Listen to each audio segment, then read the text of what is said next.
મજા આવે એવું વાતાવરણ હોય છે. પછી તમને ખબર હોય તો આપણે જુનાગઢની અંદર ઉપરકોટનો કિલ્લો આવેલો છે, એ તમે રખડ્યા છો? હા, ઉપરકોટનો કિલ્લો એટલે પેલા તો બહુ એનું જર્જરિત થયેલું ને એવું હતું કામકાજ, પણ હવે એમાં રીડેવલપમેન્ટ થઈ અને બહુ સરસ એનું બાંધકામ ને બધું નવું કરેલું છે. અને એક વાત જોવા જાય ને તો આ ઐતિહાસિક જે સ્થળો છે ને એનું રિનોવેશન કરીને ફરી વખત પબ્લિકની સામે રાખે ને એ આપણે એક સારી બાબત ગણાવી શકીએ. કેમ કે હા, બહુ સારી તમારું એ બાબત કહેવાય. બાબતમાં શું કેવું છે? મારું તો એમ જ કેવું છે કે જેટલા ઐતિહાસિક સ્થળો છે ને એનું આપણે જાળવણી કરવી જોઈએ, કેમ કે અત્યારે બધા એને નષ્ટ કરવા ઉપર હાલે છે. હા, ને અમુક અમુક સ્થળ તો એવા છે ને કે જેનું આપણે ખૂબ ધ્યાન રાખવું પડે. હા, અને આપણી આવનારી પેઢીને પણ ખબર પડે કે આપણો ઇતિહાસ શું છે, હા, એટલે ઈ જાળવણી આપણે કરવી જ જોઈએ. ને આપણે ઉપરકોટનો કિલ્લો છે તો ત્યાં અડીકડીની વાવ આવેલી છે. હા, બહુ સરસ છે.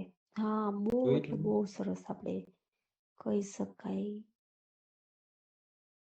હા, પછી કૂવો છે, નવઘણ કૂવો.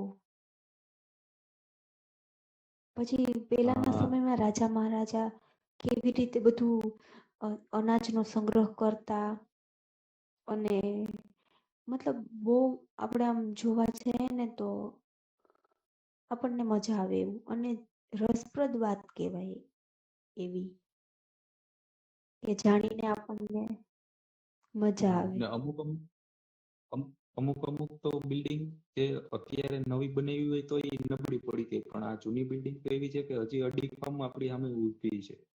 હા, પહેલાના સમયનું તો બધું આમ અમૂલ્ય જ હતું. અત્યારે આપણે જોઈએ તો બધે શું કહેવાય ભ્રષ્ટાચાર ને એવું બધું વધી ગયું છે. પણ પેલાની તો વાત જ ન થાય.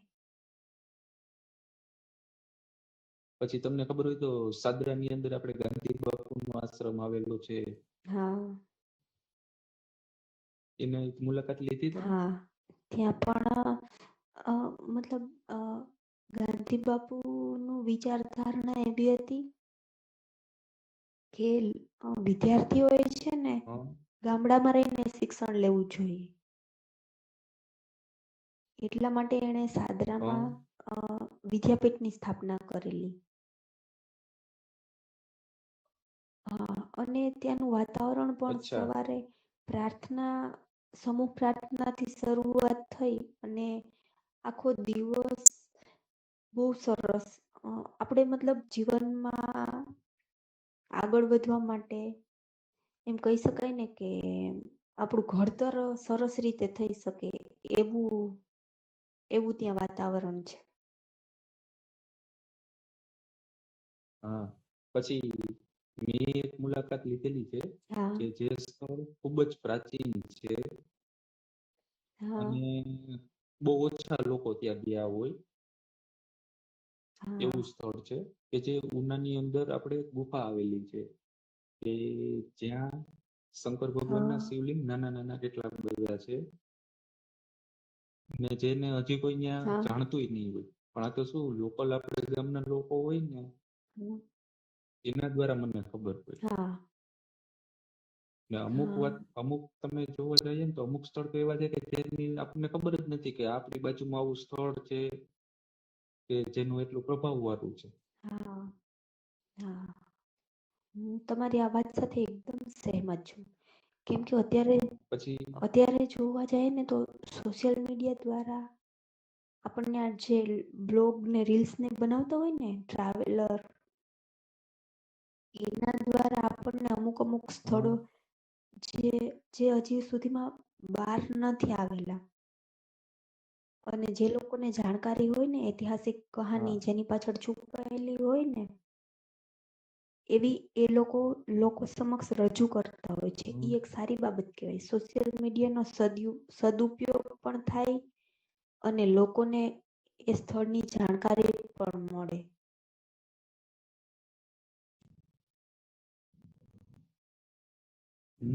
પછી તમને ખબર હોય તો આપણે અમુક સ્થળ તો એવા છે કે જેની આપણને ખબર જ ન હોય. આપણે રાણાઓની બાજુમાં ઓલી ગુફા છે, હા જોયું હા, તમે? જાંબુવંતીની ગુફા છે. હા, ત્યાંનું વાતાવરણ કેટલું સુંદર છે. હા, બહુ સરસ છે. ત્યાં પણ શિવલિંગ છે. હા, ને ત્યાંની રેતી તો આપણને સોના જેવી જ લાગે. હા, સાચી વાત છે.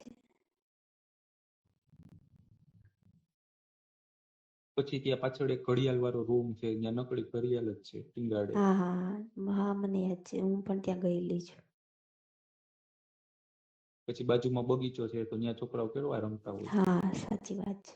અમુક સ્થળ મતલબ જે પેલાના જે સ્થળ હોય અથવા તો એની પાછળ કંઈક ઇતિહાસ છુપાયેલો હોય, એ સ્થળની મુલાકાત મતલબ આપણે લઈએ તો આપણે ખુશ થઈ જાય.